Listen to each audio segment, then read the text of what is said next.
Tuhan, sebagai rasa terima kasih buat pengasihan-Mu dalam kami sekalian, jauh melebihi dari apa yang kami sudah lakukan, apa yang sudah kami persembahkan. Tetapi kami tetap ingin mempersembahkan, oh Tuhan, sebagai rasa terima kasih kami atas segala kebaikan-Mu dalam kami semua ini. Saat ini kami telah berada dalam ruangan ini, ingin duduk di bawah kaki Dikau Tuhan, mendengarkan firman-Mu. Sebab itu berkemurahanlah bagi kami sekalian ini. Nyatakan firman-Mu, nyatakan apa yang menjadi ketetapan-Mu dalam kami semua. Terima kasih Tuhan, terima kasih.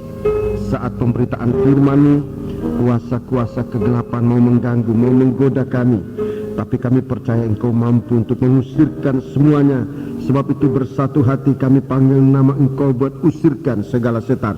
Di dalam nama Tuhan Yesus Kristus, segala setan kami perintahkan kamu semua dalam nama Yesus, pergi. Darah Yesus yang berkuasa. Biarlah Roh-Mu yang suci, oh Tuhan, menolong kami, memberikan kami kemampuan untuk bisa mendengarkan firman-Mu, untuk bisa mengerti dan mempercayai serta melakukannya. Terima kasih Tuhan. Haleluya. Dalam nama Yesus kami sudah berdoa. Haleluya. Amin.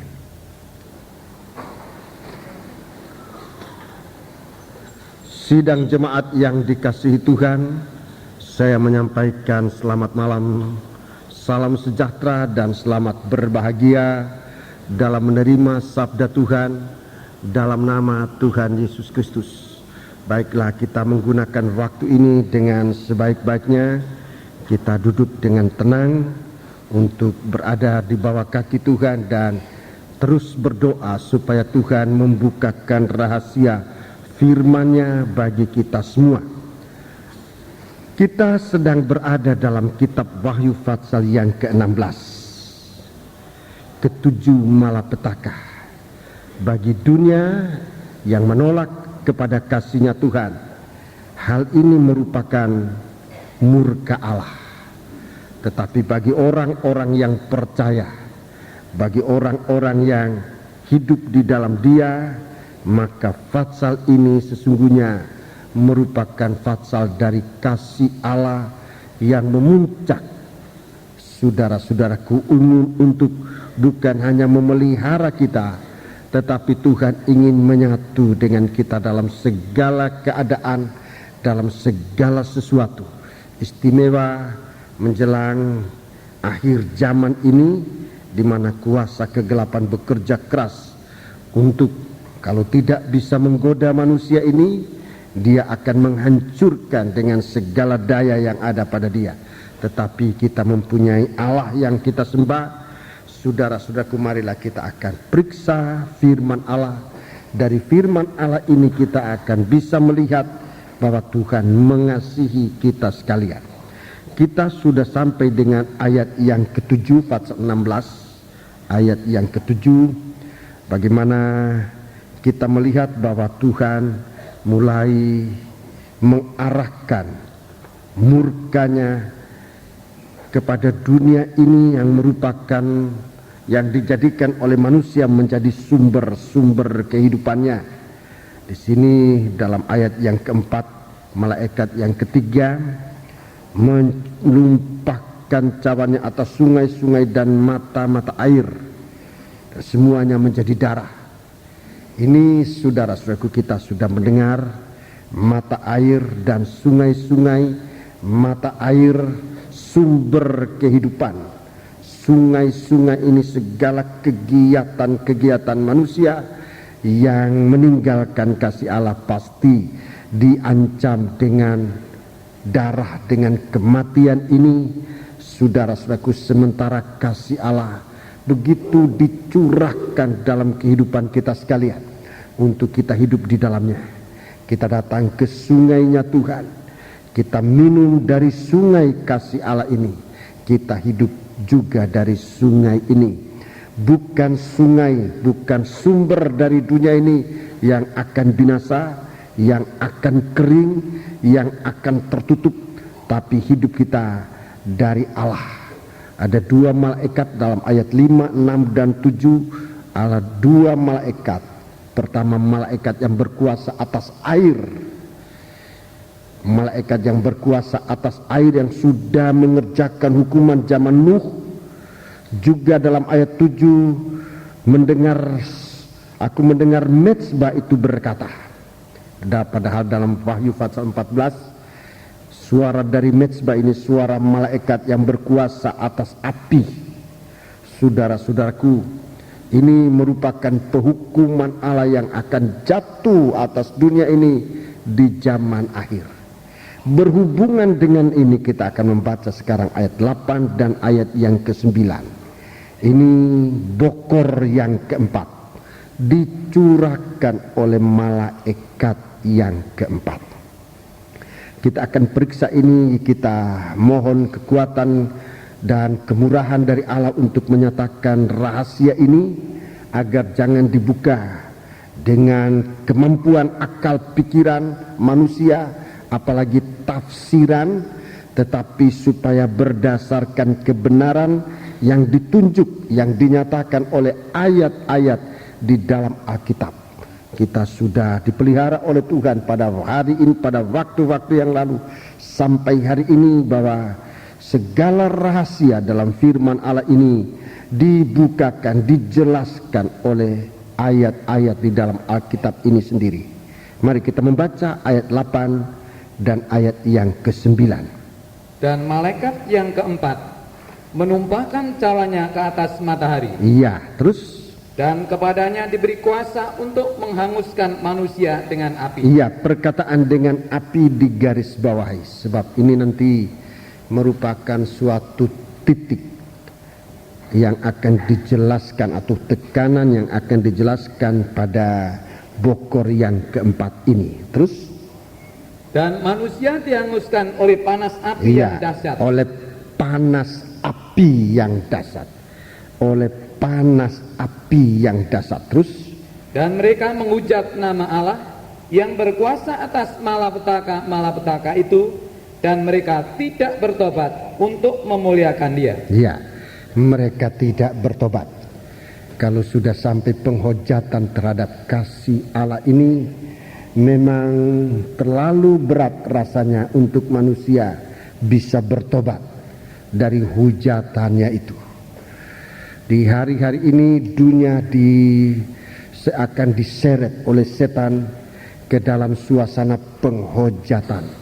Dan memang mulai pada pasal yang ke-13 kitab Wahyu ini, penghujatan ini sudah ditulis dalam Alkitab, dan ini akan memuncak sampai pada akhir dunia ini.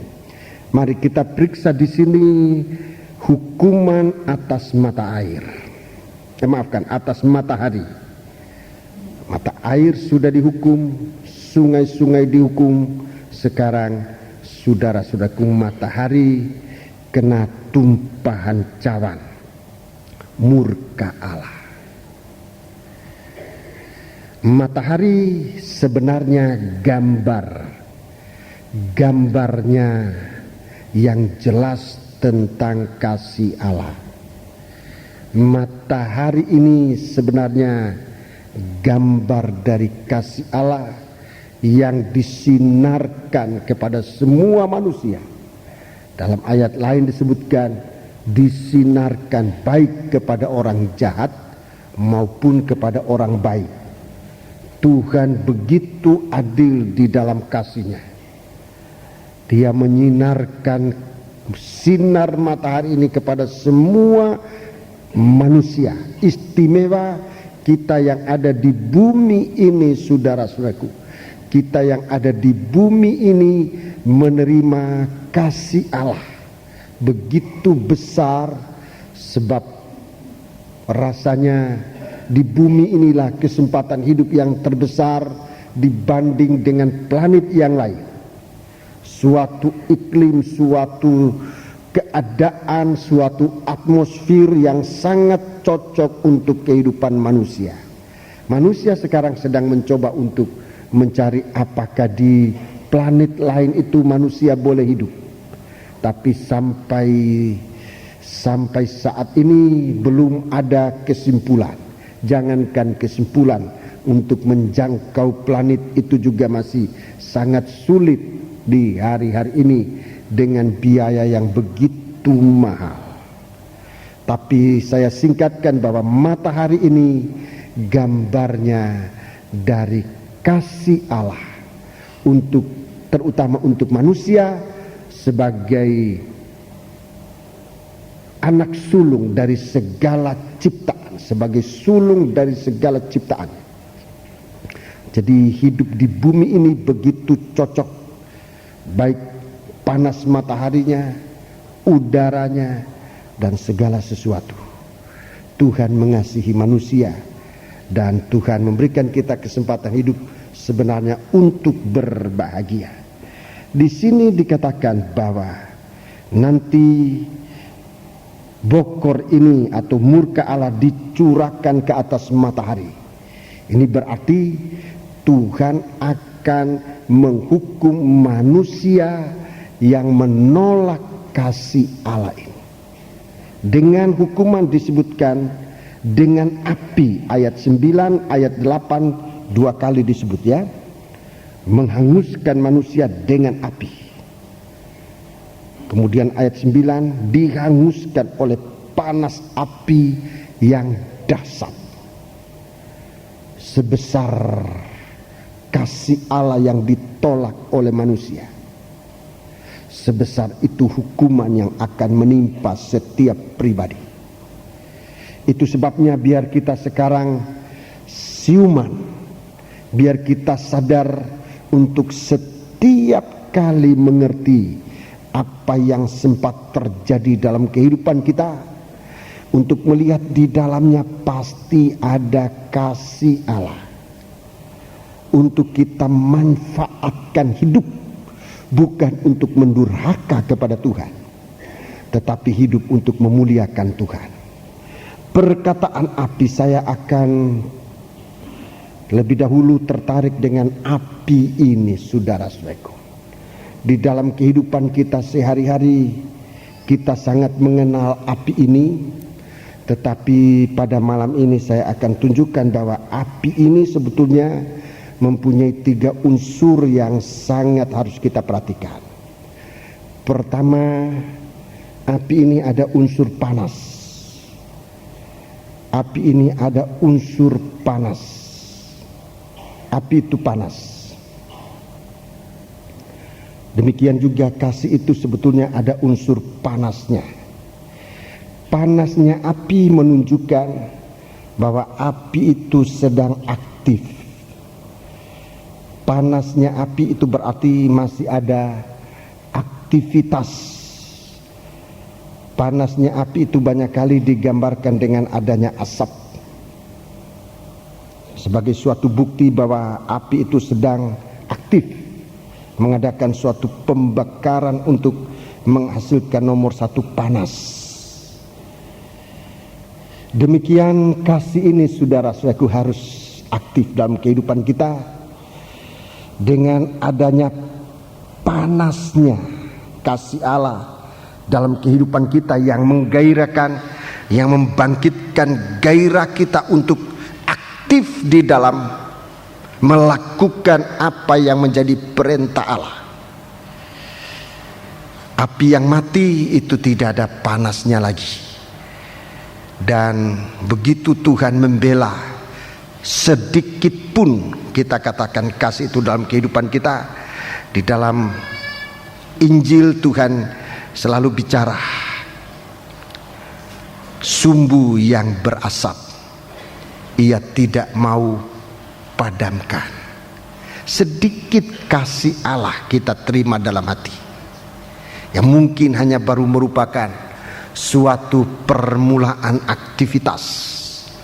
Tapi kalau dalam hati kita merasakan ada panasnya kasih Allah, tidak mungkin kita diam.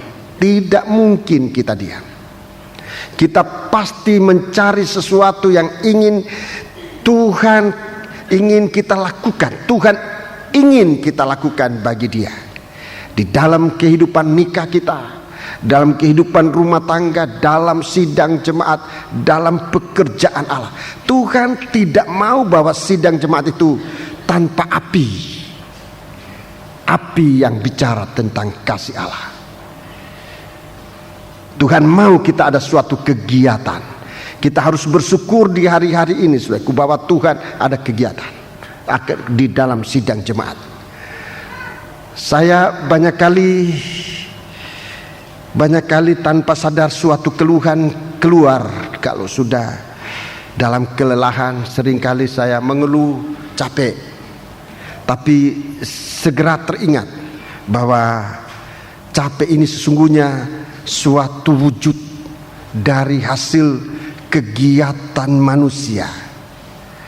Saya sudah menggunakan kegiatan untuk melakukan sesuatu, hanya tubuh yang seringkali mengalami kelelahan, tapi Tuhan selalu memberikan kekuatan baru. Dalam setiap pelayanan Tuhan memberikan kegairahan. Itu api, itu wujud pertama dari kasih Allah. Ada suatu gairah. Kalau kita sudah tidak menikmati kasih Allah, bagaikan api yang padam, tidak bisa diapa-apakan, sudah padam. Kasih Allah itu padam. Unsur yang kedua di dalam api selain panas, ya, selain panas, api itu punya daya, punya kekuatan. Api itu punya kekuatan membangkitkan tenaga. Api itu membangkitkan tenaga. Ini istilah yang lebih tepat daripada saya katakan mempunyai kekuatan. Api itu pembangkit tenaga. Api itu pembangkit tenaga. Segala sesuatu, saudara-saudaraku, kalau kita lihat di luar tubuh manusia dan hewan, pada benda-benda yang mati itu, saudara-saudaraku, itu kalau digerakkan oleh motor itu menimbulkan atau membutuhkan api, dan dari api ini timbul daya yang bisa membawa mobil, membawa motor, membawa segala sesuatu, mesin-mesin yang besar. Tanpa api dia tidak akan ada tenaga apa-apa. Jadi kasih Allah itu sebetulnya pembangkit tenaga. Tidak ada sesuatu yang tidak bisa dikerjakan,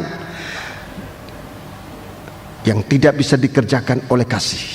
Segala sesuatu bisa dikerjakan oleh kasih, apalagi kasih Allah di dalam kehidupan kita. Kalau kita memiliki kasih Allah bagaikan api yang menyala, api yang aktif, api yang ada panasnya di dalam kehidupan kita, saudara-saudaraku, itu akan mengobarkan tenaga yang luar biasa, baik dalam berbuat apa saja. Coba saudara pikirkan, kalau ibadah kita ini digairahkan oleh kasih Allah, kita bisa beribadah seperti dalam Alkitab itu ada dalam suatu kebaktian, kebangunan rohani, kegerakan 3 hari 3 malam, terus menerus. Bukan 3 hari 3 malam seperti kita, masih ada jam pulang ke rumah dan sebagainya. 3 hari 3 malam mereka bersama dengan Tuhan mendengarkan firman. Dan saudara-saudaraku, yang kita harus memperhatikan di situ bahwa 3 hari 3 malam tidak ada seorang pun yang ingat untuk makan. Sesudah 3 hari baru Tuhan katakan, kasih makan orang ini. Hatiku jatuh kasihan kepada mereka. Telah 3 hari mereka ikut aku dan satu pun tidak ada yang mereka makan. Aku tidak mau menyuruh mereka pulang, jangan nanti pingsan di jalan. Dalam Injil Matius pasal 16 itu. Begitu Tuhan memperhatikan kita. Kalau kasih itu membara, menyala dalam kehidupan kita, ada suatu tenaga, ada suatu kemampuan, ada suatu kemampuan untuk melakukan pekerjaan Tuhan. Saya melihat beberapa orang-orang tua, saudaraku, sampai pada saat terakhir mereka masih terus berpegang kepada Tuhan dalam usia lanjut di atas 80 tahun. Begitu kuat kasih Allah dalam hatinya. Tidak ada satu apapun yang menghalangi dia untuk melakukan sesuatu yang Tuhan taruh di dalam hati dia. Begitu bersemangat. Api itu menghasilkan tenaga yang tidak bisa dibendung dan tidak bisa diukur. Kekuatannya lebih daripada tenaga-tenaga yang menggerakkan mesin motor-motor yang ada di bumi ini, saudara-saudara. Itu api, itu kasih Allah. Yang ketiga, dan ini yang tidak boleh dilepaskan. Yang ketiga, ini akan membedakan dengan api yang ada di dunia ini. Sebab dunia ini punya api, dunia ini juga punya api, tapi apinya dunia yang dipakai oleh dunia.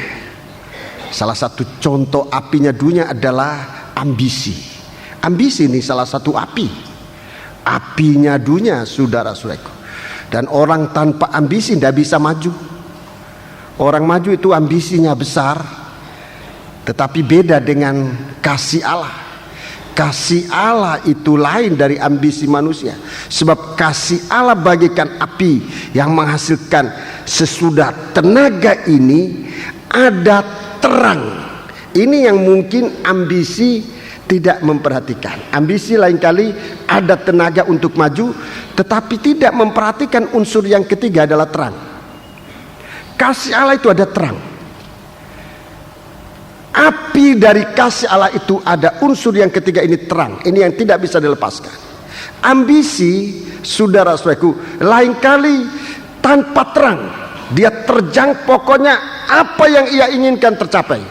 Apakah itu menghasilkan korban, mematikan orang lain, suatu kegelapan, dia tidak pusing. Sebab dia tidak punya unsur yang ketiga ini, yaitu terang. Sementara kasih Allah ada suatu kegiatan panas, ada suatu kemampuan untuk menghasilkan tenaga. Tapi yang ketiga yang juga bersama dengan tampilnya api kasih Allah adalah terang, menyinari segala sesuatu yang dikerjakan dengan kasih Allah. Kita akan bisa lihat bedanya dengan apa yang dikerjakan oleh kasih daging, api dari dunia ini. Kasih dari Allah selalu tampil dalam terang. Tampil dalam terang. Ini yang ditolak oleh manusia hari-hari. Ini yang ditolak oleh manusia. Banyak manusia berpegang pada kasihnya Allah, pada kasihnya dunia, api dari dunia ini. Saudara-saudaraku, yang banyak kali aktivitasnya luar biasa, tetapi tidak pernah menghasilkan terang. Sebab terang ini, saudara-saudaraku, itu milik dari Allah. Injil Yohanes pasal 12, Injil Yohanes pasal 8 ayat 12. Injil Yohanes 8 ayat 12, tolong dibaca. Injil Yohanes 8 ayat 12, tolong dibaca. Maka Yesus berkata pula kepada orang banyak, katanya, akulah terang dunia. Ya, akulah terang dunia. Barang siapa mengikut aku, ia tidak akan berjalan dalam kegelapan, melainkan ia akan mempunyai terang hidup. Iya, ia mempunyai terang hidup. Ini kasih Allah. Ini kasih Allah, saudara. Sehingga apa yang membuat kita ada suatu kegiatan, ada suatu dorongan untuk bekerja. Jangan api dunia ini yang mempunyai, mungkin inilah yang diistilahkan oleh dunia, punya pamrih. Dan banyak kali pengertian pamrih ini selalu diarahkan kepada segala sesuatu yang negatif. Kalau sudah kita gunakan istilah pamrih, selalu arahnya itu kepada perkara yang kurang bagus atau negatif. Tetapi kalau kegiatan ini didorong oleh kasih Allah, saudara-saudaraku, didorong oleh tenaga yang dihasilkan oleh kasih Allah, merupakan api di dalam kehidupan kita manusia, arahnya kepada perkara yang positif, kepada terang Allah, mengikut Tuhan. Sangat sederhana, mengikut Tuhan. Setiap orang yang mengikut dia diberikan oleh Tuhan kekuatan dari terang itu, api Allah. Dalam Injil Matius pasal 5 ayat 14 Tuhan katakan, kamu terang dunia. Tolong baca Injil Matius 5 ayat 14. Kamu adalah terang dunia. Iya, terima kasih, sampai di situ. Kamu adalah terang dunia. Kamu yang mana? Dalam Injil Yohanes pasal yang ke-8 tadi ayat 12, kamu yang mengikut Tuhan. Kita menjadi terang dunia. Jadi harus memiliki api ini, saudara-saudaraku. Kita memiliki api ini. Jadi api ini bicara tentang kasih Allah, tentang kasih Allah yang banyak mengerjakan segala sesuatu. Malam ini saya tidak akan terlalu larut dengan menjelaskan perkara ini, sebab dalam kehidupan kita sehari-hari kita mengalami itu, saudara.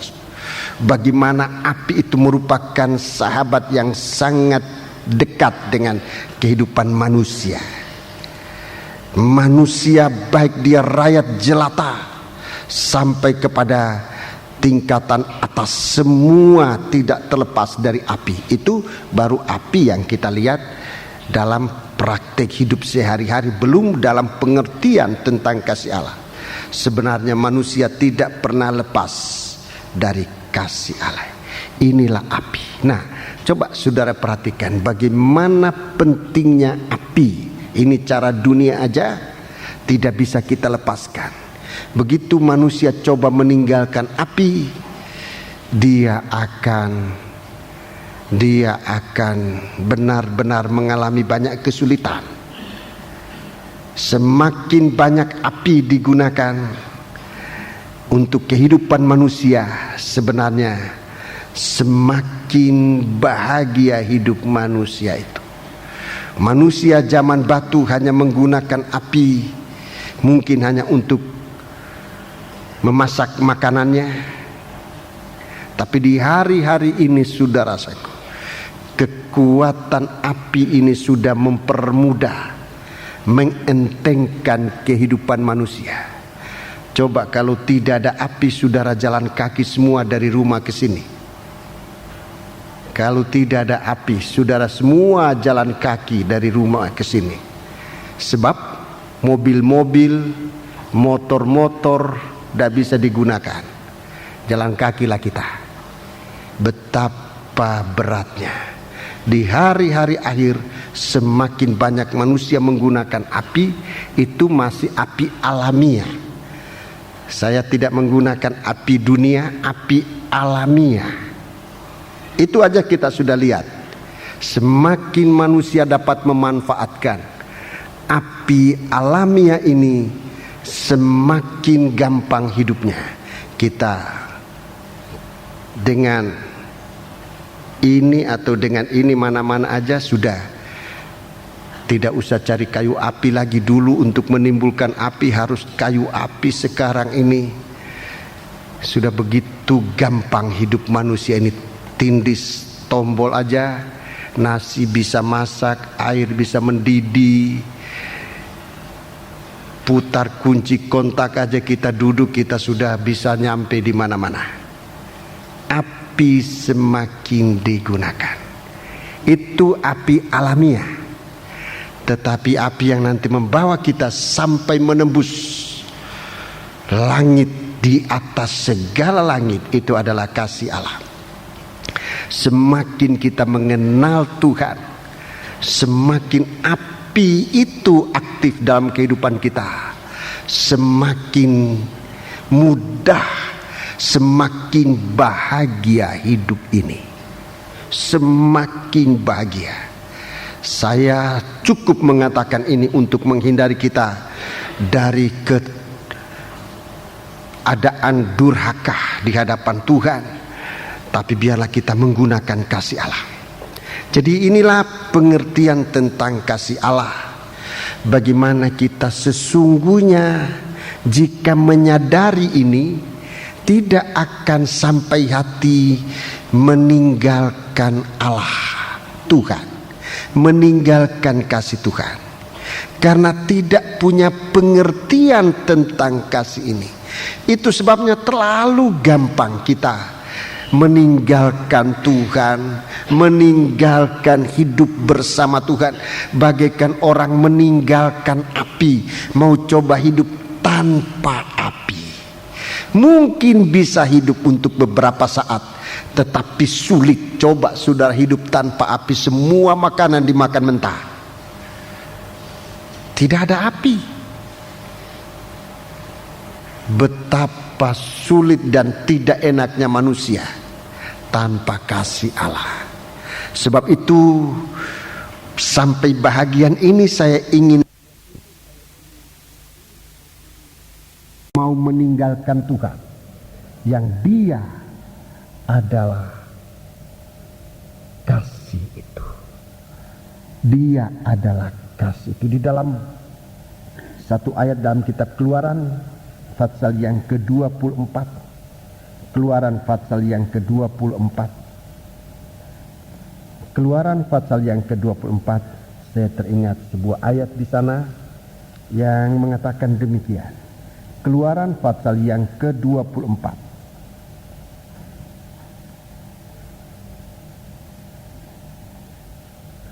Keluaran pasal yang ke-24, ayat yang ke-17.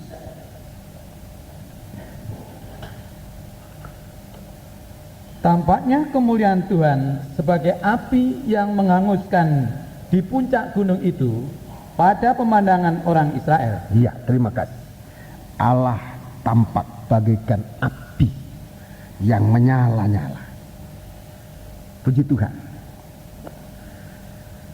Jadi inilah kesimpulan bagi kita bahwa kita sangat atau mutlak membutuhkan kasih.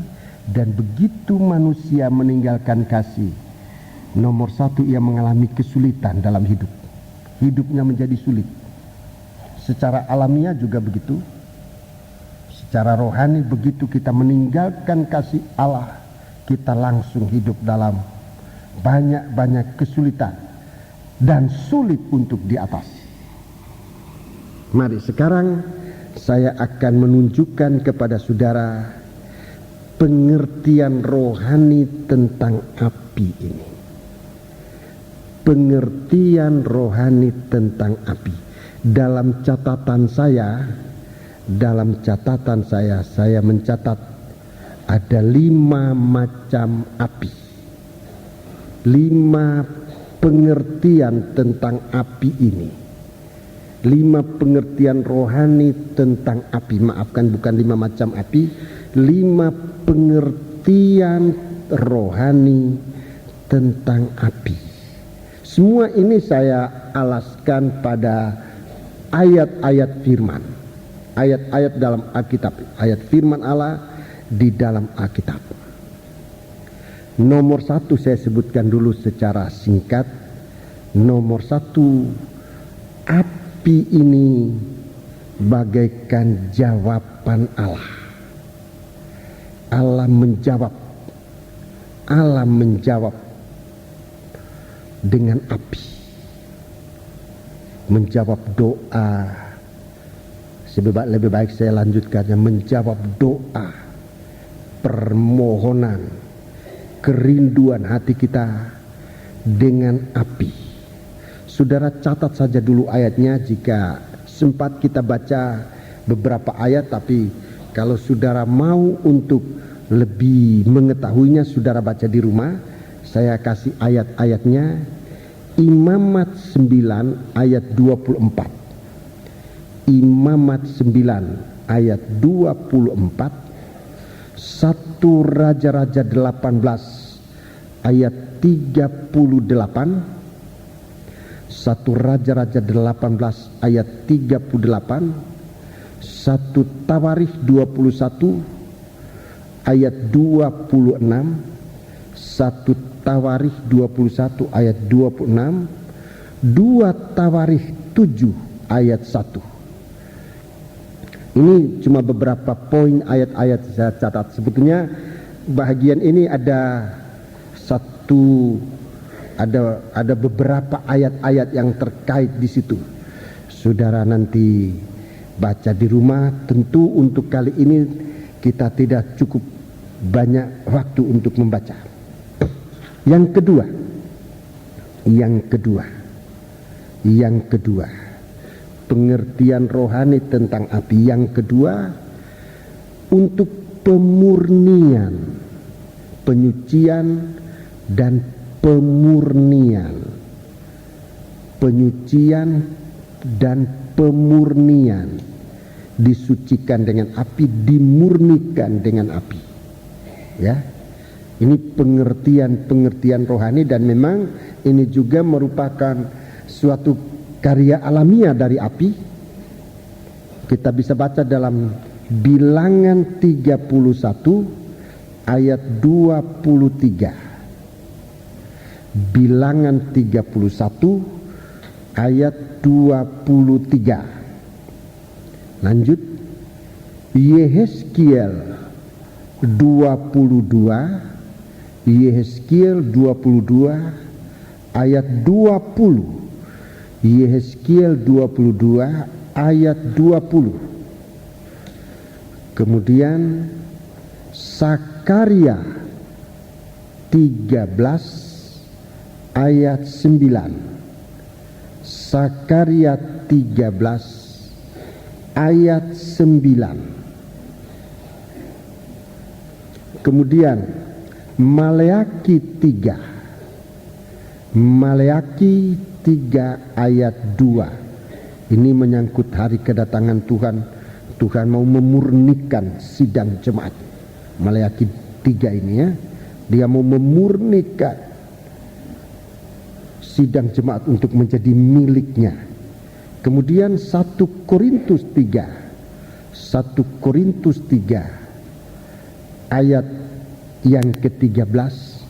Ini rumah yang dibangun nanti dia mau uji dengan api. Kalau dia murni rumah Allah, dia tahan, tapi kalau tidak, hangus. Semua bangunan ini nanti akan diuji dengan api. Bangunan rohani ini. Yang terakhir 1 Petrus 1 ayat yang ke-7. 1 Petrus pasal 1 ayat yang ke-7. Ini iman diuji, supaya akan timbul bagaikan emas yang murni, lebih murni dari emas yang diuji dengan api. Puji Tuhan. Yang ketiga, pengertian rohani tentang api ini. Yang ketiga,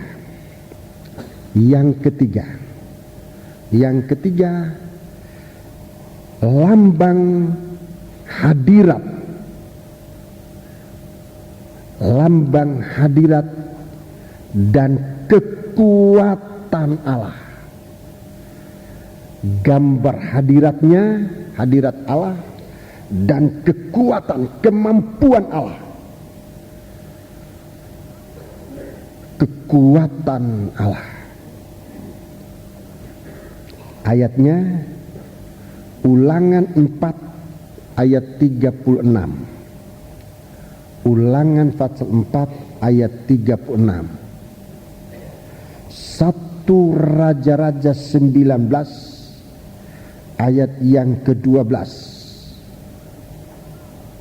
Di sana yang ditunjukkan dalam bagian ini, dalam 1 Raja-Raja 19 ayat 12 itu, kekuatan Allah tampil bagaikan api.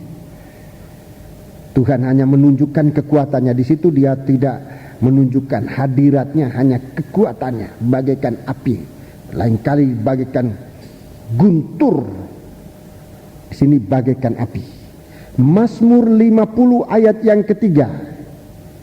Mazmur 50 ayat yang ketiga. Mazmur 97 ayat yang ketiga. Mazmur 97 ayat yang ketiga. Mazmur 97 ayat 3. Kemudian Yesaya 66. Yesaya 66 ayat 15 Yesaya 66 ayat 15. Kemudian Kisah Rasul 2 ayat 3, ini tentang Pantekosta, hari Pantekosta. Allah hadir dalam rohnya bagikan lidah-lidah api, ya. Kemudian Fatsal 7 ayat 30, Kisah Rasul 7 ayat 30. Ibrani 12 ayat 9, ayat 29. Ibrani 12 ayat 9. Allah itu bagaikan api yang menghanguskan. Itu dalam Ibrani 12, Ibrani Fatsal 12 ayat yang ke-29. Sebab Allah kita adalah api yang menghanguskan, bagaikan api yang menghanguskan. Ya. Sekarang yang keempat. Ini yang akan dijelaskan sesuai dengan Wahyu 16 ini, ya. Wahyu 16 ini itu api dalam Wahyu 16 ayat yang ke-8, Wahyu 16 ayat yang ke-8 dan 9, ini pehukuman. Api yang arti rohaninya pehukuman. Ini yang disebutkan dalam Wahyu 16 ayat 8. Disebutkan menghanguskan manusia dengan api. Disebutkan api di sini, ya. Disebutkan itu api. Jadi yang keempat ini hukuman. Inilah yang nanti akan saya jelaskan. Saya tidak jelaskan api dalam arti jawaban Allah. Bagi rekan-rekan hamba Tuhan, bisa saudara kembangkan ini di dalam penyampaian dalam sidang jemaat tentang api ini. Sebab api ini tidak hanya berarti tentang hukuman, tentang Allah menjawab doa, tentang Allah menyucikan, memurnikan kita, tentang lambang hadirnya Allah dalam sidang jemaat.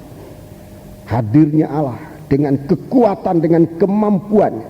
Yang keempat, api dalam arti hukuman. Itu salah satu ayatnya yang adalah Wahyu 16 ayat 8 dan ayat 9. Yang terakhir atau nomor 5, pengertian rohani tentang api nomor 5 adalah hukuman itu sifatnya kekal. Kalau dihukum dengan api, itu hukuman kekal. Hukuman Allah itu kekal. Saudara catat ayat-ayatnya, ini banyak ayatnya. Api yang kekal, disebut api yang kekal. Yesaya 33 ayat 14. Yesaya 33 ayat 14. Yesaya 66 ayat 24. Yesaya 66 ayat 24. Matius 3 ayat 12. Api yang tidak terpadamkan, ya. Matius 3 ayat 12. Matius 13 ayat 42. Matius 13 ayat 42. Matius 18 ayat 8. Matius 18 ayat 8. Matius 25 ayat 41. Matius 25 ayat 41. Markus 9 ayat 44.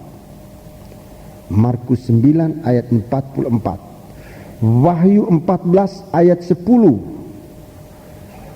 Wahyu 14 ayat 10.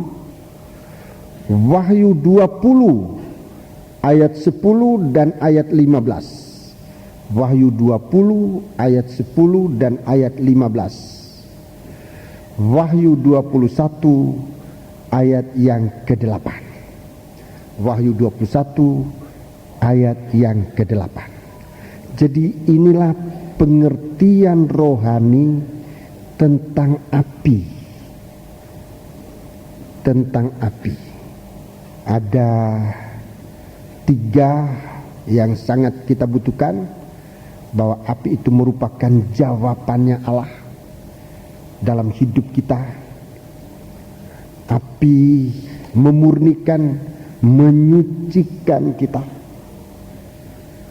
Kalau saudara, atau saya anjurkan saudara ambil waktu untuk membaca ayat-ayat ini, saudara akan melihat besarnya kasih Allah ini. Yang ketiga, api itu lambangnya hadirnya Allah. Allah bersama kita. Dan kalau dia adalah api, segala sesuatu apa yang dari dunia, dari setan, tidak bisa mendekati kita. Sebab kita dikelilingi oleh api ini. Api dari Allah. Dan dia adalah kekuatan Allah. Sekarang yang sehubungan dengan Wahyu 16 ayat 8, Wahyu 16 ayat 8 dan ayat 9, api dalam pengertian rohani adalah hukuman Allah. Dan hukuman ini sifatnya kekal. Dalam ayat 9 dikatakan, api itu sudah turun dengan dahsyat, tetapi manusia menghujat nama Allah yang berkuasa atas malapetaka itu, dan mereka tidak bertobat untuk memuliakan dia. Itu artinya kekal, tetap di dalam hukuman Allah. Yang akan saya terangkan pada malam ini adalah arti rohani dari api ialah hukuman. Segala sesuatu yang dihukum dengan api. Ada 5 perkara yang harus kita perhatikan, ya. Ada 5 perkara yang diancam oleh Tuhan dengan hukuman api ini. Ada 5 saya baca dalam Alkitab ini dan dalam catatan saya. Mungkin lebih saudara-saudaraku, tapi yang sampai hari ini yang saya dapat sampaikan, saya dapat simpulkan, ada 5 perkara yang dihukum oleh Allah dengan api. Yang pertama, kita membaca kitab Kejadian pasal 19. Kitab Kejadian pasal 19. Kitab Kejadian pasal 19. Saudara, pasal 19 ini hukuman atas Sodom dan Gomora. Hukuman atas Sodom dan Gomora. Inilah orang yang menolak kasih Allah. Orang Gomora ini sempat dikunjungi oleh Tuhan secara pribadi. Saudara-saudaraku, Allah mengunjungi Sodom dan Gomora. Tapi orang Gomora menolak akan kunjungan Tuhan. Kitab Kejadian 19, cerita pasal 19 ini untuk saudara mengerti, saudara bisa baca secara keseluruhan di rumah.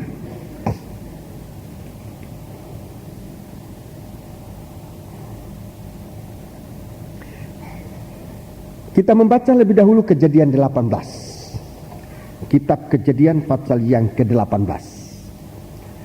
Ayat 1. Kemudian Tuhan menampakkan diri kepada Abraham dekat pohon terbantin di Mamre, sedang ia duduk di pintu kemahnya waktu hari panas terik. Iya, waktu hari panas terik. Baca. Ketika ia mengangkat mukanya, ia melihat 3 orang berdiri di depannya. Sesudah dilihatnya mereka, ia berlari dari pintu kemahnya, menyongsong mereka. Lalu sujudlah ia sampai ke tanah, serta berkata, Tuanku, jika aku telah mendapat kasih Tuanku, janganlah kiranya lampaui hambamu ini. Iya, jadi Abraham matanya terbuka, melihat 3 orang yang datang ini. 3 orang yang datang ini tidak lain dari Tuhan itu sendiri. Tuhan Yesus Kristus. 3 oknum dalam satu pribadi. Sekarang saudara-saudaraku, Tuhan mengunjungi kita di tengah-tengah panas teriknya matahari. Itu artinya di tengah-tengah beratnya percobaan yang sudah mendekati hukuman panas teriknya matahari. Itu seringkali sudah mendekati hukuman yang nanti panas ini melebihi dari kebutuhan. Saudara-saudaraku, sudah akan merupakan api yang menghanguskan di tengah-tengah panas teriknya matahari. Itu artinya di dalam percobaan kita harus tanggap, kita harus sensitif terhadap hadirnya Tuhan di dalam setiap percobaan. Dalam kesempatan lalu saya menyampaikan kepada sidang jemaat bahwa di dalam setiap percobaan yang Tuhan izinkan kita alami, Tuhan datang dengan mujizat. Dia ingin mengerjakan mujizat kepada kita supaya kita percaya bahwa Dia itu Allah, bahwa Dia itu Mesias, dan dengan iman, dan supaya dengan iman kita hidup di dalam Dia. Itu sebenarnya suasana yang kita alami sekarang, suasana panas teriknya matahari ini. Sudah di saat percobaan bertambah dengan krisis berbagai-bagai macam, semua memanas. Saat itu harusnya kita berada dalam suasana tenang bagaikan Ibrahim ini, menantikan kasih Allah. Dan memang Tuhan datang secara penuh. 3 orang, Allah Bapa, Anak laki-laki dan Roh Kudus. Sekarang adalah kasih Allah, kasih Allah. Sekarang adalah firman Tuhan. Sekarang adalah Roh Allah. Ini 3 oknum dalam satu pribadi, yang semuanya ini merupakan perwujudan dari kasih Allah. Kalau tadi saya bicara tentang api dengan 3 unsurnya, api dengan 3 unsurnya, itulah yang sedang mengunjungi kita di hari-hari ini, supaya kita lihat tegas. Dan kita lihat Ibrahim sangat tanggap terhadap ini. Sesudah dilihatnya mereka, ia berlari dari pintu kemahnya menyongsong mereka.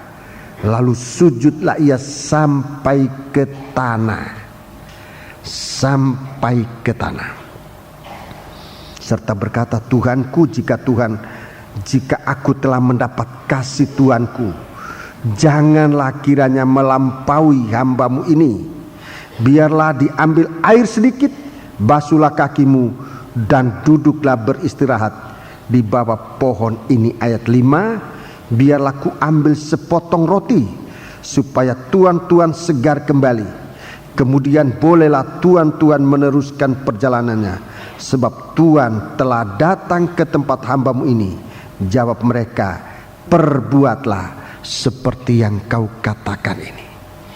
Ibrahim sangat peka, tanggap terhadap kunjungan kasih Allah dalam kehidupannya.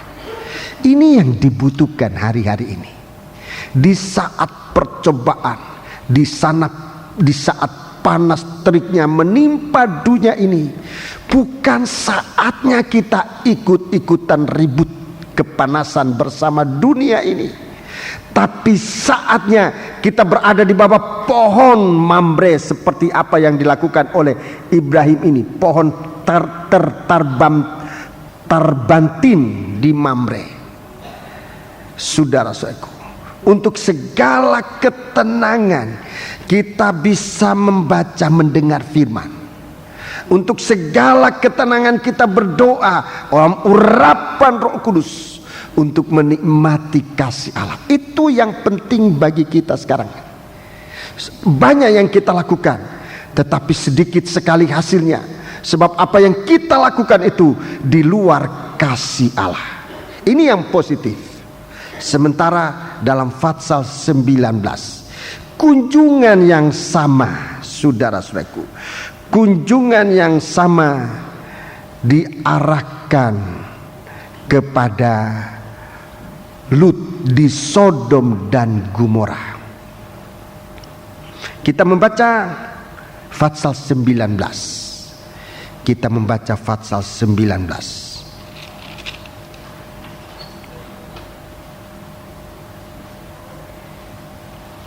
Fatsal 19. Mari kita baca mulai ayat pertama.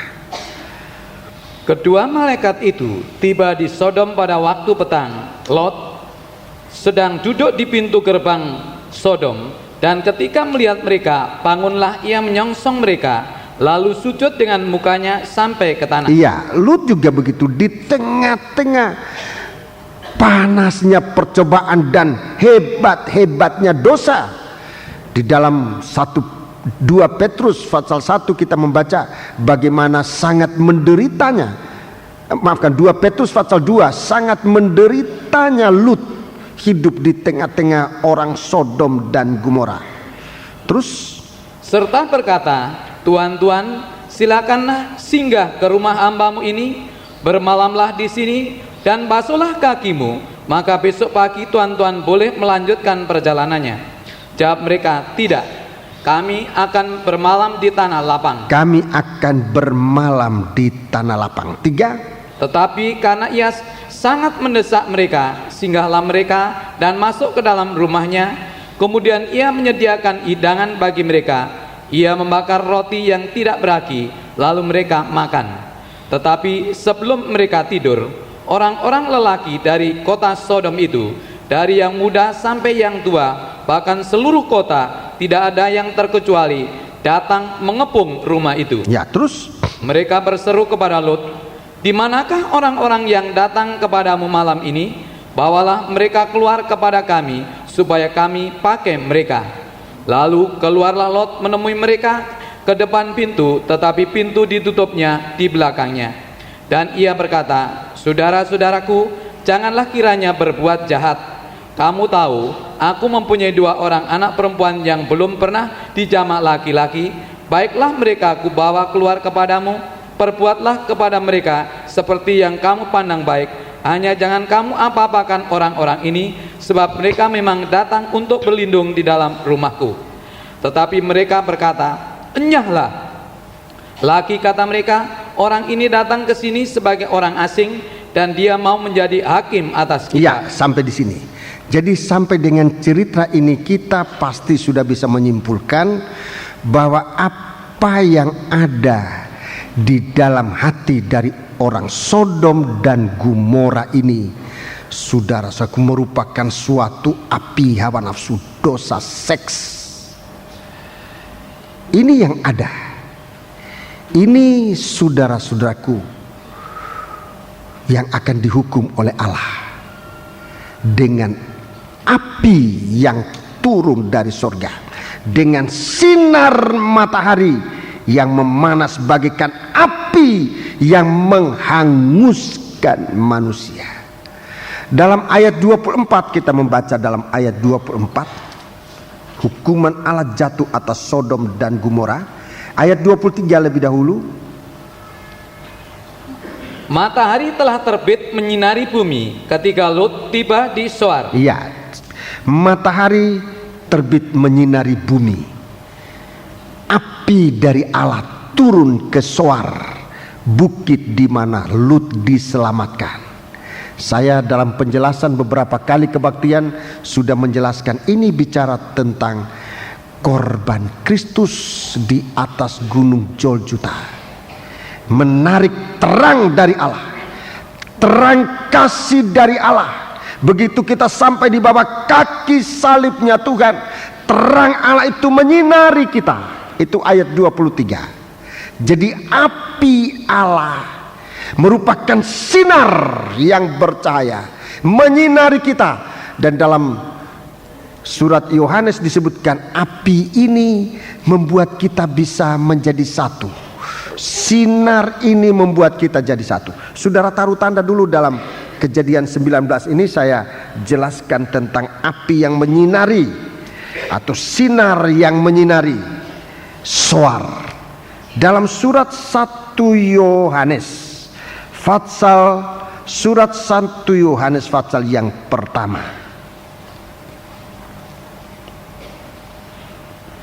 Surat 1 Yohanes pasal pertama ayat yang ke-7. 1 Yohanes pasal pertama ayat yang ke-7. Tetapi jika kita hidup di dalam terang, jika kita hidup dalam terang, kita disinari oleh terang. Seperti Lut ini, begitu sampai di Soar, dia disinari oleh terang.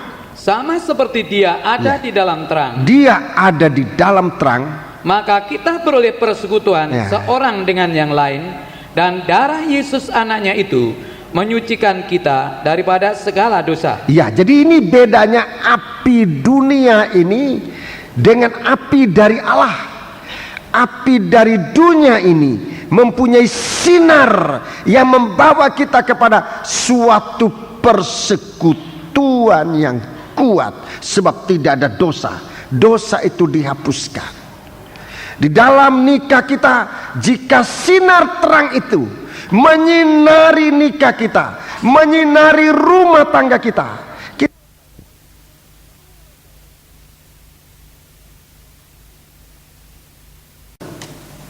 sebab kasih itu bagaikan api, saudara-saudara, dengan segala kegiatannya. Kegiatan di dalam terang yang membuat kita menjadi satu.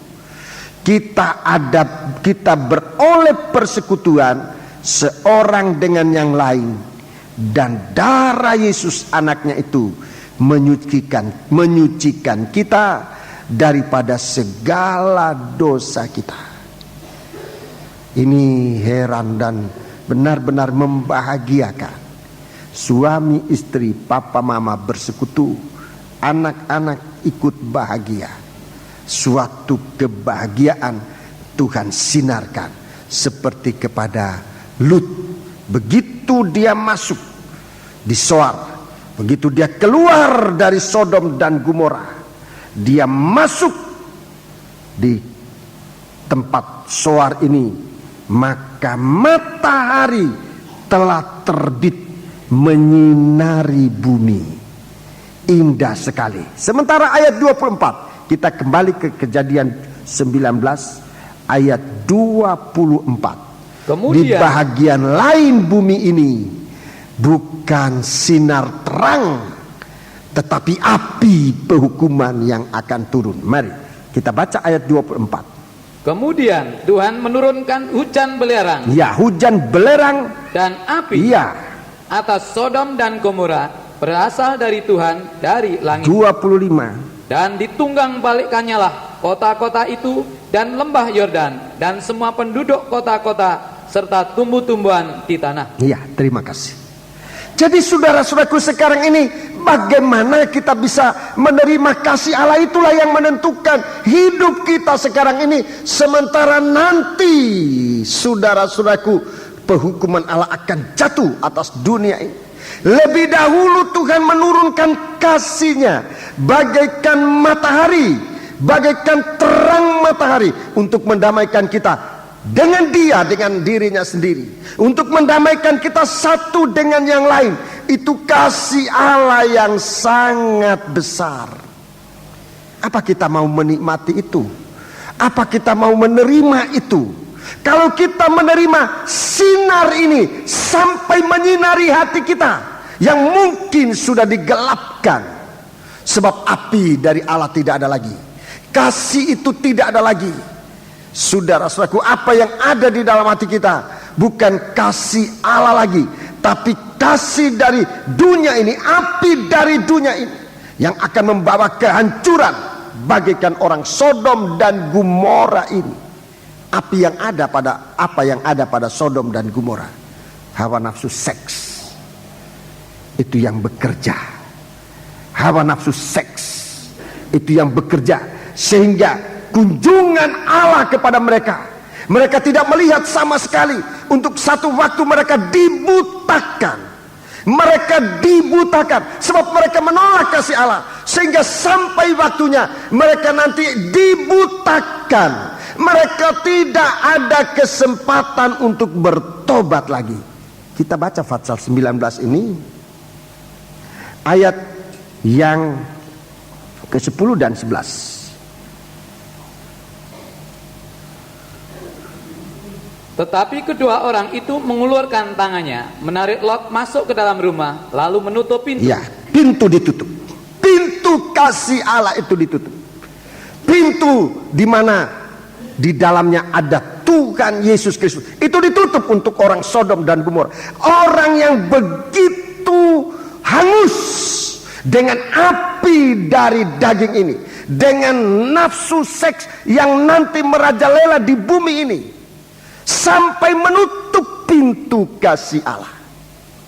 Ayat 11. Dan mereka membutakan mata orang-orang yang di depan pintu Bukan rumah cuma itu. pintu tertutup, tapi mata dibutakan. Terus Dari yang kecil sampai yang besar, sehingga percumalah orang-orang itu mencari-cari pintu. ya, percumalah orang-orang itu mencari-cari pintu. Saudara-saudaraku, begitu hebatnya api dari kasihnya daging ini. Saudara-saudaraku yang sekarang disanjung-sanjung dalam bentuk mainan, kasih daging sekarang dipermainkan, nikah dipermainkan, masa pertunangan dipermain-mainkan. Lupa bahwa mempermainkan api dari kasih daging ini akan satu waktu menutup pintu kemurahan.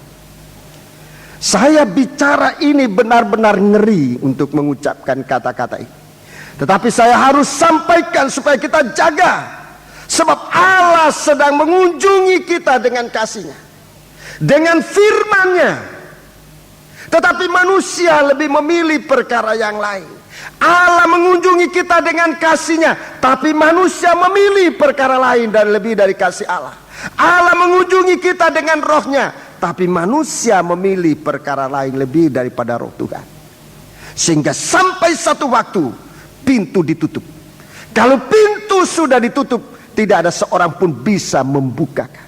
Sebab yang menutup pintu ini bukan Lut, bukan manusia siapa, tapi Allah sendiri menutup pintu, menarik Lut masuk ke dalam rumah, lalu menutup pintu. Bukan hanya pintu ditutup, tapi mata dibutakan. Kalau manusia nanti sudah sampai sejauh itu, saudara-saudaraku, di sini kekekalan dari hukuman Allah jatuh atas manusia.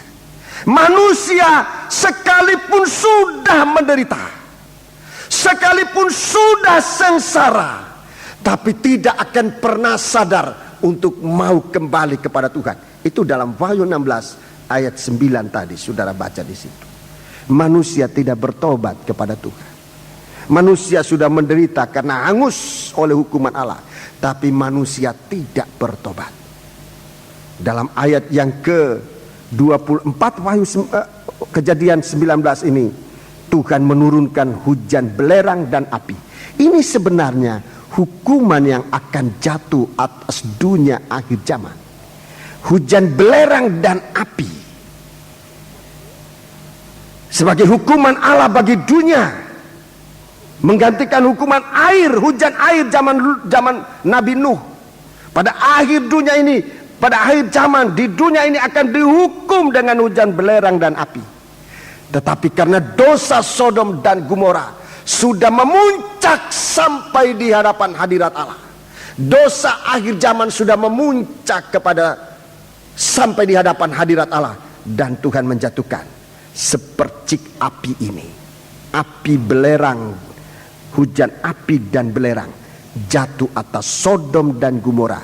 Sodom dan Gomora sudah menjadi lautan mati. Lautan mati ini gambaran dari hukuman Allah yang kekal. Tidak ada kehidupan sama sekali di dalamnya. Itu kehidupan, itu hukuman kekal. Satu kematian disebutkan hukuman Allah. kematian yang kedua dalam kitab Wahyu itu disamakan dengan kematian yang kedua.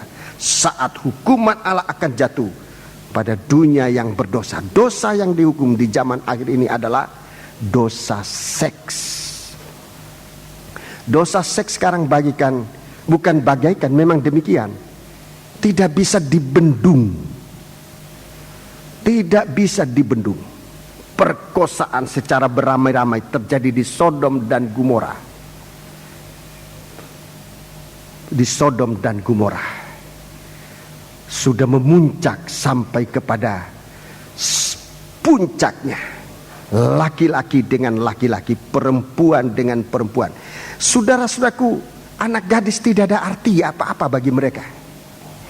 Sebab dosa itu sudah memuncak. Manusia tidak puas secara wajar. Manusia akan mencari kepuasan di luar kewajaran.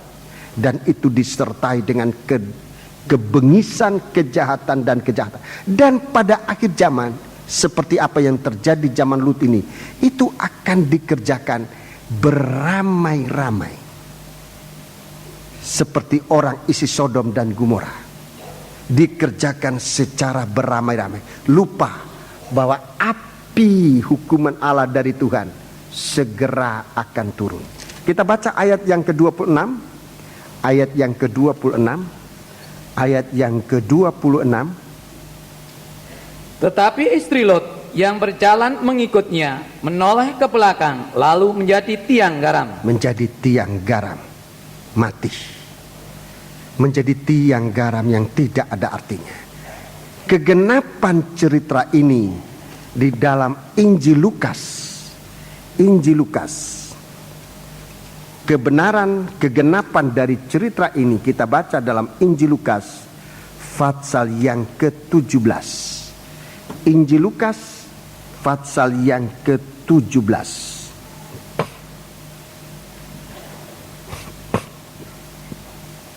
Injil Lukas pasal yang ke-7. Jadi kalau kita melihat kejadian-kejadian mirip seperti Sodom dan Gomora, itu pertanda bagi kita. Hari Tuhan sudah sangat dekat. Kita lihat dari perilaku seks manusia ini. Kalau saya bicara soal ini, saudara-saudaraku, saya tidak bermaksud untuk bicara kotor, tidak, tetapi untuk menjelaskan kepada kita.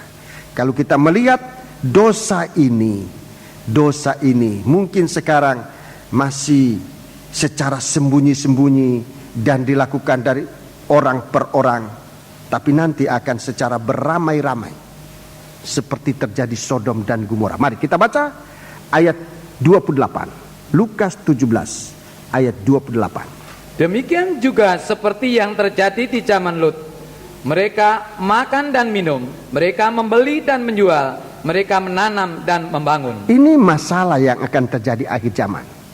Makan minum, ini ekonomi, sembako, ya, atau limbako atau empat mbako, pokoknya semua, ya, menyangkut ekonomi, ya, menyangkut ekonomi, menyangkut, ya, membeli, menjual, di mana semua ini, saudara-saudaraku, kuasa dari antikris sudah berada di dalam kehidupan manusia.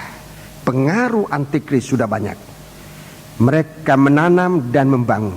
Ini buat hari-hari ini sangat jelas bagi kita.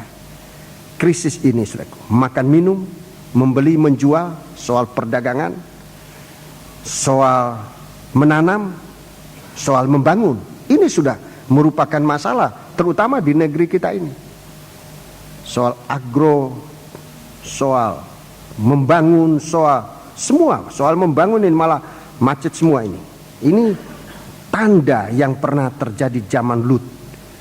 Tanda yang pernah jadi zaman Lut. Ayat 29. Tetapi pada hari Lot pergi keluar dari Sodom, turunlah hujan api dan hujan belerang dari langit dan membinasakan mereka semua. 30.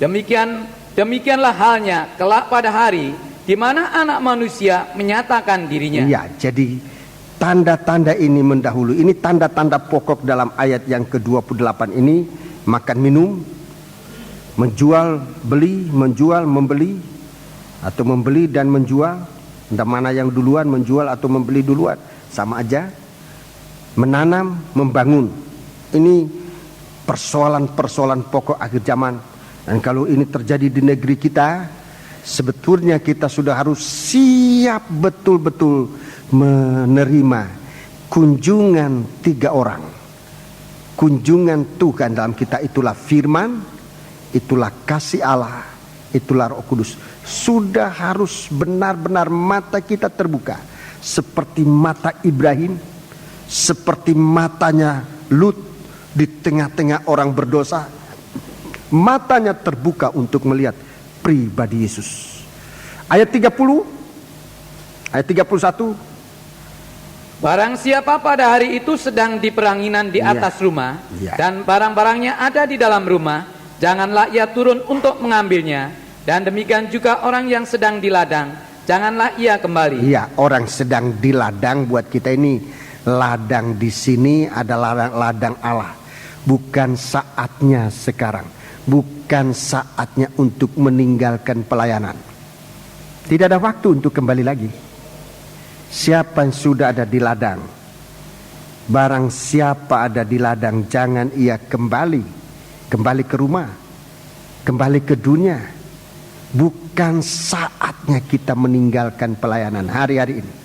Saya sebagai hamba Tuhan bertekun untuk soal ini, saudara-saudaraku, supaya semua anak-anak Tuhan ini yang sudah sempat masuk dalam ladang Allah, dalam rumah Allah, jangan keluar lagi. Sebab kita tidak bisa menjamin bahwa ada kesempatan untuk kembali lagi ke ladang ini. Sekalinya keluar, tidak ada jaminan dan tidak ada seorang pun dapat menjamin bahwa masih bisa kesempatan untuk kembali. Sebab itu saya berusaha, saudara-saudaraku, oleh kemurahan dan pertolongan Tuhan, kita sudah mengadakan seminar dan sampai seminar untuk imam-imam sistem Malkisedek. Itu artinya tidak dibatasi dengan maut, tidak dibatasi dengan umur, tapi kita melayani Tuhan dalam tanda kemenangan. Saudara, sekarang tinggal dilanjutkan. Dari para tua-tua sedang mempersiapkan persiapan. Saudara-saudara yang sempat mengikuti seminar 4 hari tentang pelayanan, yang belum masuk dalam pelayanan, untuk diberi kesempatan, tetapi memang harus melewati lagi suatu penjelasan khusus untuk pelayanan saudara-saudara. Banyak bidang dalam formulir nanti yang saudara akan terima. Dalam waktu singkat ini saudara akan diarahkan kepada pelayanan, terutama yang belum punya pelayanan, untuk masuk dalam pelayanan. Mulai dari pelayanan tim doa, itu harus diperhatikan. Sebab kalau kita sudah berada di dalam ladang ini bukan tempat piknik, ladang bukan tempat istirahat, ladang adalah tempat untuk bekerja, pusat kegiatan. Jadi kita sekalinya kita masuk dalam ladang Allah ini, kita ambil kegiatan apa saja. Jangan lipat tangan, sebab saudara sudah mendengar waktu yang lalu, lipat tangan itu sama dengan memasukkan, apalagi sudah masukkan di dalam dada baju, itu tangan akan berkusta, katanya Tuhan. Tapi kalau kita keluarkan, dan kita akan melihat tangan ini akan kembali seperti tujuannya Tuhan membuat tangan untuk tubuh kita, bukan untuk dilipat, tapi tangan ini untuk bekerja. Tangan ini ditadakan untuk menerima berkat dari Allah, itu nomor 1. Kemudian tangan ini kita pakai untuk menjadi berkat bagi sesama kita, sementara ladang Allah masih menunggu pelayanan kita. Mari kita lakukan ini. Siapa yang ada di ladang, janganlah ia kembali. Siapa ada di ladang, jangan ia kembali. Bukan saatnya sekarang. Kita yang sedang berada dalam suasana bahagia bersama Tuhan, bukan saatnya untuk kita digoda dengan begitu banyak barang-barang, benda-benda dunia ini. barang siapa ada di peranginan di atas rumah dan barang-barangnya ada di dalam rumah, janganlah ia turun untuk mengambilnya. Bukan saatnya kita terikat dengan perkara dunia, bukan saat. Barang siapa ada di ladang, janganlah ia kembali. 32 ayat yang terpendek di dalam Alkitab. Ingatlah akan istri Lut. Ingatlah akan istri Lut. Itu yang tadi disebutkan. Ini orang hampir selamat. Ini orang hampir selamat. Hampir selamat itu berarti tidak selamat. Hampir binasa itu artinya tidak binasa. Saudara pilih mana? Hampir binasa atau hampir selamat? Mau pilih yang mana? Hampir binasa atau hampir selamat? Hampir binasa itu harusnya kita binasa tetapi diselamatkan. Tempo hari saya bilang itu dikatutkan. Harusnya kita tidak dapat bahagia, harusnya kita tidak selamat, tapi kita dikatutkan oleh Tuhan, dikaitkan oleh Tuhan dalam keselamatan. Sebenarnya kita tidak ada kesempatan, tetapi diberi oleh Tuhan kesempatan terakhir untuk katut dalam pelayanan dalam ladang Allah. Ingat akan istri Lut. Itu artinya di hari-hari ini kita sebenarnya sudah sampai di ladang, tetapi di ladang kita tidak bekerja apa-apa. Oleh sebab itu ada kesempatan untuk menoleh ke belakang. Mengapa kita diberi oleh Tuhan kegiatan? Pertama, supaya kita menggunakan keselamatan ini, mengerjakan keselamatan dengan takut dan gentar. Jangan seperti istri Lut. Istri Lut, dia lengah, sementara sebenarnya dia sudah berada di Soar. Sebenarnya dia sudah berada di mana sinar matahari itu sedang diturunkan. Tapi dia sempat menoleh. Apa yang dia toleh ke belakang? Dunia yang bukan ada harta benda, dunia yang bukan tempatnya kesenangan, tapi dunia yang sudah sedang dihukum oleh Allah dengan api dan belerang dari dunia, dari langit, dari Tuhan. Disebutkan dalam kitab Kejadian pasal 19. Jadi saudara perhatikan di hari ini, segala dosa di dunia ini, segala dosa di dunia ini sedang memuncak. Segala dosa sedang memuncak kepada persoalan dosa seks. Itu puncak dosa di akhir zaman. Seks dan makan minum. Jadi masalah ini puncak masalah dalam dunia sekarang ini, di mana kita harus dilepaskan oleh Tuhan. Jangan pandang enteng. Dan semua ini dimulai dengan perkara seakan kecil, kurang diperhatikan. Coba sudah lihat, perhatikan. Coba kita perhatikan sekarang bagaimana dosa seks ini menjadi sesuatu hal yang bagaikan suatu permen, bagaikan suatu permainan, bagaikan gula-gula di-offerkan begitu gampang. Ini dosa. Tetapi tidak mengetahui bahwa dosa inilah yang nanti akan merupakan sesuatu hal yang sangat menghanguskan, menghancurkan, membutakan manusia. Kalau dosa seks sempat menguasai manusia, dalam kitab Kejadian pasal 19 tadi, nomor 1 disebutkan pintu tertutup. Pintu tertutup. Kalau dosa seks sempat mengikat manusia, pintu keselamatan tertutup. Kedua, mata menjadi buta. Mata menjadi buta. Perkataan mata menjadi buta itu artinya pikiran, keinginan, kemauan untuk selamat sudah tidak ada sama sekali.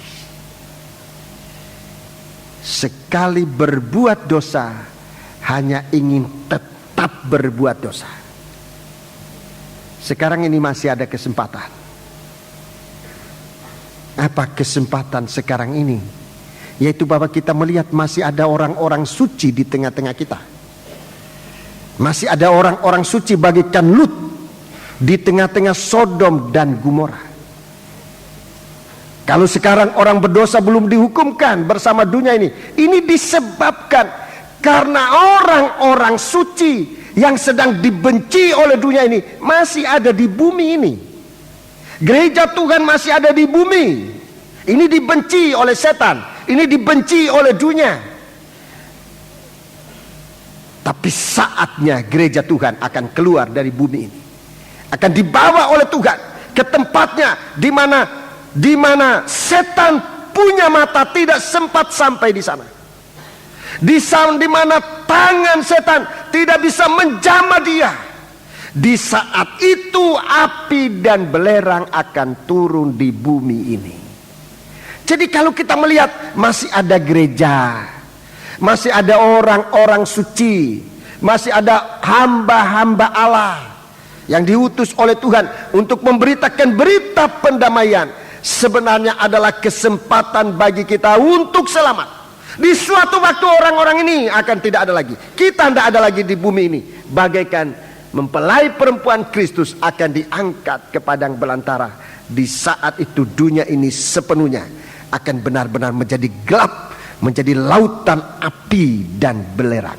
Jangan tunggu waktu itu, saudara. Dan kalau waktunya datang, tidak ada kesempatan.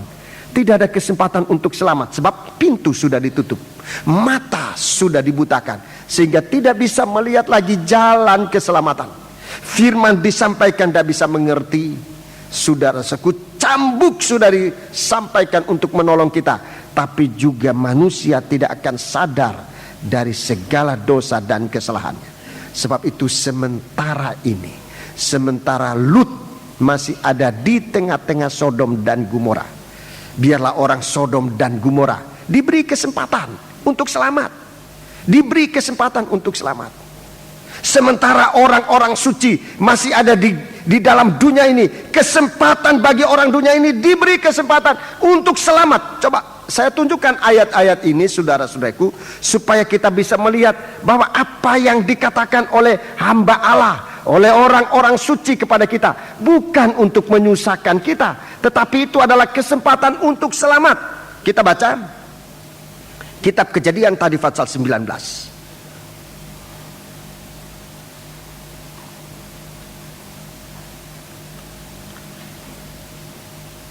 Ayat 12. Jadi sesudah orang-orang di Sodom dan Gomora itu dibutakan, coba kita lihat ayat 12. Ini kesempatan untuk selamat. Lalu kedua orang itu berkata kepada Lut. Ya, lalu kedua orang itu berkata kepada Lut, siapakah kamu yang ada di sini lagi? Siapa saudara-saudaramu ada di sini lagi? Menantu? Atau anakmu laki-laki? Atau anak laki-laki? Anakmu perempuan? Anakmu perempuan? Atau siapa saja kamu di kota ini? Iya. Bawa mereka keluar dari tempat ini. Ini berita keselamatan. Ini berita keselamatan. Apa masih ada menantu? Atau anakmu laki-laki, atau anakmu perempuan, atau siapa saja kaummu, keluargamu di kota ini, bawa mereka keluar dari tempat. Kesempatan kita sekarang untuk mencari kaum keluarga, kenalan kita, untuk diselamatkan. Saat ini saudara-saudaraku, untuk kita bekerja. Untuk bekerja apa? Mengajak orang-orang jangan tinggal dalam suasana dunia yang akan dihukum ini. Ayat 13. Sebab kami akan memusnahkan tempat ini. Karena banyak keluh kesah orang tentang kota ini di hadapan Tuhan. Sebab itulah Tuhan mengutus kami untuk memusnahkannya. Coba, hampir setiap hari kita di negeri kita sekarang mendengarkan keluh kesah umat manusia, yang keluh kesah tentang korupsi, tentang KKN, tentang kesah manusia bersorak keras. Itu naik sampai ke hadapan Tuhan. Apa yang harus kita lakukan sekarang ini? Cari apa masih ada kaum keluargamu. Saya secara pribadi harus mengakui masih terlalu banyak keluarga yang belum sempat mendengar berita ini. Cari. Dan kalau kita sekarang digerakkan untuk keluar seperti apa yang dikomandokan oleh orang yang sempat datang kepada Lut ini, Kasih tahu sama mereka, sebab negeri ini akan dibinasakan. Nanti bulan depan kita disuruh ke mana itu? Ke Palangkaraya. Bukan piknik ke sana, bukan. Sebab kalau kita piknik rasanya tidak ke sana. Tapi mau menceritakan masih apa, masih ada. Ayo, sesama umat kita yang mau diselamatkan. Ini salah satu kegiatan. Kemudian kegiatan kita setiap hari. Coba lihat di dalam rumah tangga kita. Jangan, sebab di sini katakan kaum keluarga, anak perempuan, anak laki-laki, menantu, apalagi suami, apalagi istri, apalagi orang tua, bahkan siapa saja dikatakan datang, bawa mereka kepada Tuhan. Bawa, atau siapa saja kaummu di kota ini, bawa mereka kepada Tuhan. Kita punya tugas ini, saudara-saudaraku, dalam doa, dalam kesaksian hidup. Kesaksian bukan cuma kata-kata, tapi nomor satu, keubahan hidup kita. Itu kesaksian yang tidak bisa dibantah. Dan orang melihat kesaksian hidup kita bersama Tuhan, mereka datang. Tetapi yang terutama, Tuhan Yesus katakan dalam Injil Lukas pasal 17, ingat istri Lut. Kita yang sempat menjadi saksi, membawa orang-orang untuk datang kepada Tuhan. Jangan kita sendiri yang menoleh ke belakang. Banyak terjadi demikian. Kita membawa orang lain datang, orang lain sudah datang, tapi yang membawa itu justru menjadi tiang garam. Saudara-saudaraku, sebab itu kita mau sungguh-sungguh. Ayat 14. Keluarlah Lut lalu berbicara dengan kedua bakal menantunya. Ya, kedua bakal menantunya, ini masih calon, masih tunangan. Kedua bakal menantunya, belum jadi menantu. Yang akan kawin dengan kedua anaknya perempuan, katanya, bangunlah, keluarlah dari tempat ini, sebab Tuhan akan memusnahkan kota ini. Tetapi ia dipandang oleh kedua bakal menantunya itu sebagai orang yang berolok-olok saja. Iya, ini nanti terjadi. Tapi apapun yang sikap orang ini seperti kedua anak calon menantu ini, dianggap kesaksian itu sebagai guyonan. Dianggap sebagai guyonan. Ini bukan guyonan. Sungguh-sungguh, kalau tidak masuk dalam keselamatan, tetap tinggal di dunia ini akan dihancurkan, akan dibinasakan. Tidak ada apa-apa yang harus kita jadikan alasan mengapa. Alasan apa? Alasan pangkat, alasan bisnis, alasan apa saja. Tidak ada satu apapun nanti yang dapat kita jadikan pegangan kalau hujan api dan belerang turun pada Sodom dan Gomora. Sebab kalau kita lihat ngerinya api yang turun pada Sodom dan Gomora, tadi saya gambarkan, itu hanya bagaikan setetes api saja. Belum nanti yang akan jatuh pada dunia ini. Sebab yang nanti akan jatuh itu, sinar matahari itu akan panas seperti api yang menghanguskan manusia. Jangan dianggap ini sebagai olok-olokan, sebagai sesuatu yang tidak masuk dalam perhitungan akal ini. Sebab ini suatu firman Allah yang akan dilakukan oleh Tuhan dalam dunia ini. Sebab itu mari kita bekerja terhadap keluarga kita, sampai kepada calon keluarga kita, bahkan sampai kepada siapa saja disebutkan. Mungkin di dalam rumah tangga kita ada pembantu-pembantu, ada pekerja-pekerja. Kita cerita saja soal keselamatan. Sebab menerima atau tidak menerima itu bukan urusannya kita, tergantung pada dia. Seperti kedua anak calon menantu dari Lut, mereka menolak, mereka binasa bersama-sama dengan orang Sodom dan Gomora. Tapi biarlah kita, saudaraku, tidak terikat dengan mereka ini. Kita mau tetap ikut Tuhan. Sebab perkataan ini bukan perkataan main-main, tapi ini perkataan yang sungguh-sungguh. Jadi ini dosa pertama yang akan dihukum dengan api itu. Dosa seks. Dosa seks. Dosa ini nanti masih akan muncul pada Wahyu 16 ini, bagaikan 3 roh yang menyerupai katak yang akan tampil, dan ini sungguh-sungguh mengerikan. Sebab itu saudaraku, marilah kita datang kepada Tuhan. Dosa seks sekarang ini sudah begitu berkembang biak dengan segala pengaruhnya, sudah menguasai manusia dari rambut sampai di ujung kaki. Dosa seks itu sudah menguasai manusia dari ujung rambut sampai di telapak kaki, sehingga kita tidak harus lengah terhadap ini. Kita harus berhati-hati, benar-benar berhati-hati. Dan hukuman itu kekal, api yang tidak terpadamkan.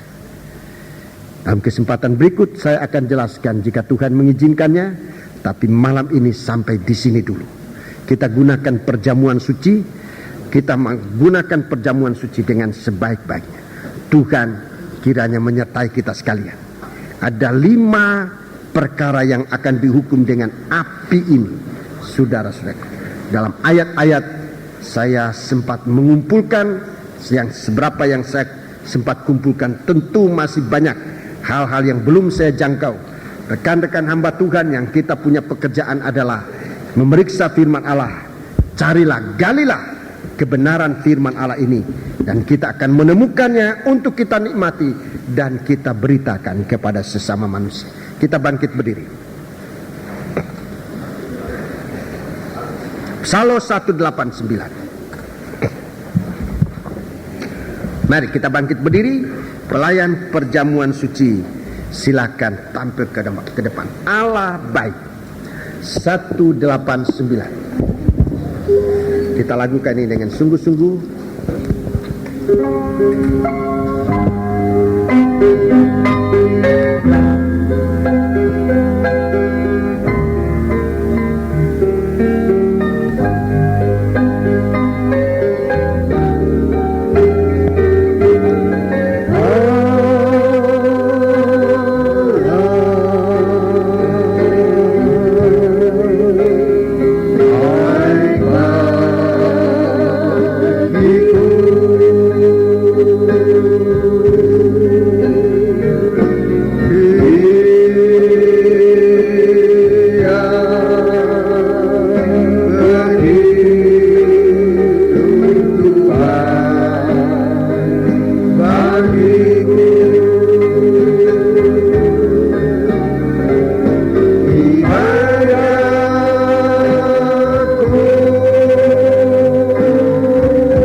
dengan U perlahan-lahan.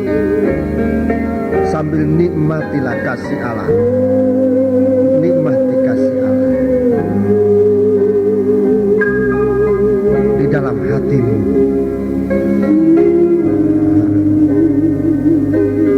Nikmati kasih Allah. Nikmati kebaikan Tuhan bagimu secara pribadi. Kasih Allah bagi nikahmu, bagi suamimu, bagi istrimu, dalam rumah tangga bersama anak-anak. Renungkan.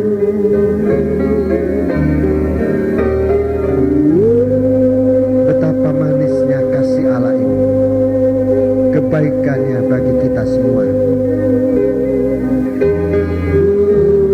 Dosa diampuni.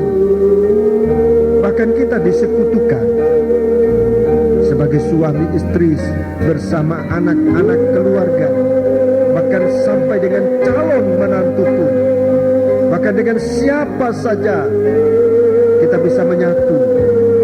Ini semua berkat Tuhan yang tidak bisa kita bayar dengan uang, dengan apapun juga.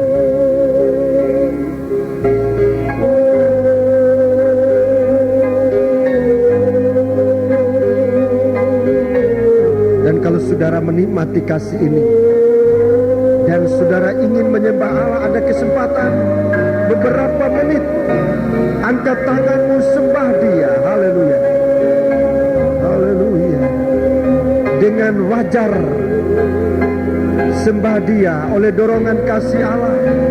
Haleluya, haleluya, haleluya.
Sudah menyelamatkan kami Tuhan. Selamatkan keluarga kami Tuhan. Selamatkan anak-anak kami. Selamatkan menantu kami. Selamatkan cucu kami. Selamatkan orang dalam rumah kami Tuhan. Haleluya. Agar dalam rumah kami jangan seorang pun harus ketinggalan, tapi supaya kami semua terselamatkan Tuhan. Haleluya, haleluya.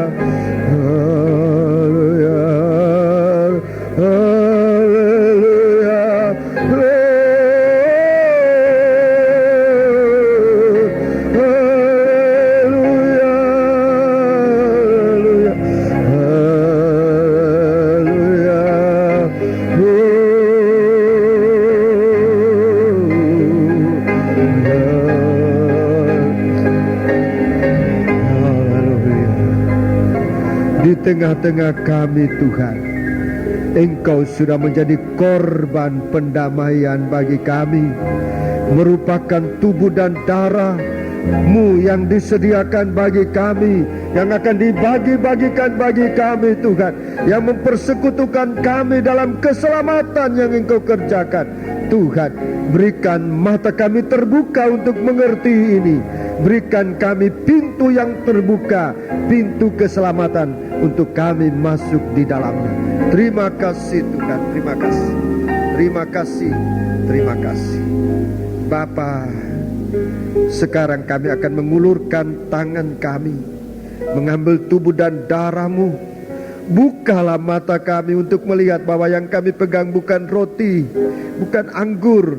Itulah juga yang akan kami makan dan minum adalah tubuh dan darah-Mu yang memberi kami kehidupan yang sungguh-sungguh Tuhan. Terima kasih Bapa. Terima kasih. Kami percaya dalam persekutuan kami dengan Dikau Tuhan, segala kegelapan, segala dosa, segala apapun juga Engkau sudah hancurkan. Sehingga sesudah kami makan dan minum tubuh dan darah-Mu, kami benar-benar dijamin oleh Dikau dalam kesucian-Mu Tuhan. Terima kasih Bapa. Kami pun ditolong oleh Tuhan dari segala percobaan yang selama ini menjajah, memperbudak kehidupan kami. Seperti bangsa Israel keluar setelah perbudakan 400 tahun lamanya, oleh tubuh dan darah-Mu, oleh korban Paskah, mereka harus keluar dan mereka dibebaskan dari pengaruh kuasa-kuasa jahat. Demikian kami Tuhan, kami akan menggunakan tubuh dan darah-Mu, jalan kelepasan kami dari segala percobaan, segala beban, segala perbudakan yang sudah memperbudak kami selama ini. Kekasihku, biarlah kasih karunia Tuhan akan tetap menyertai kita dan melayakkan kita untuk menerima berkat dari perjamuan suci yang akan kita terima di dalam nama Tuhan Yesus Kristus. Haleluya. Amin. Sementara melakukan nyanyian ini, kita akan dilayani.